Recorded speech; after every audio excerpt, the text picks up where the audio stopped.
So we're here with Rory, who just drove this fantastic car up and down. So can you tell us a bit about the car? It was the Shuttleworth's family limousine. I believe they bought it new, so 1912.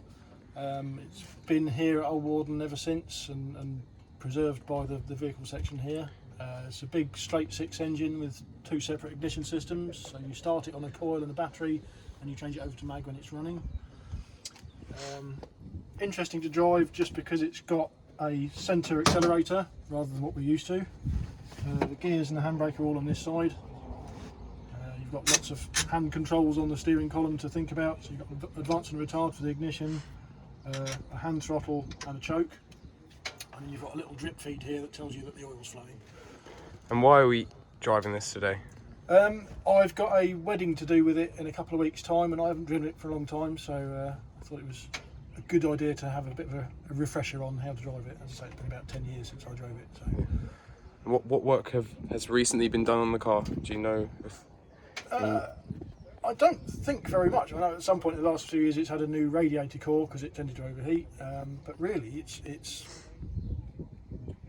been tidied up, but not really. Yeah. It's not needed much, I don't think.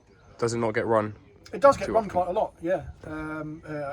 Generally on the air show, we have 10 air shows a year, and we'll run it on all the air shows up and down the flight line, and occasionally it will be used for weddings.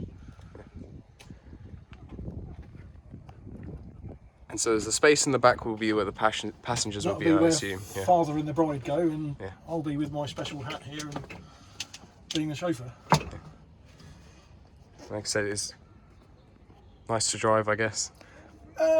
Like anything of this age, it takes patience and a feel for it. They're not difficult, they're just not like a modern car to drive. The gear changes require a bit of patience. You can't just change gear, it's double your clutching. It takes a bit of finesse, but that's why I'm driving it now, just to remember how to do it, because every one of the vehicles is slightly different. Yeah. I said it's been 10 years since you last drove this car, isn't it? Something like 10 years, yeah. And so what do you do in the meantime at Shuttleworth yourself? I maintain all the old aeroplanes here, and I'm lucky enough, because I show an enthusiasm, that I get to drive the old cars as well. I'm very privileged I am to be able to do it. Yeah, it's fantastic. So it's nice speaking to you, Rory. Pleasure. And hope you enjoy the wedding. Thank you.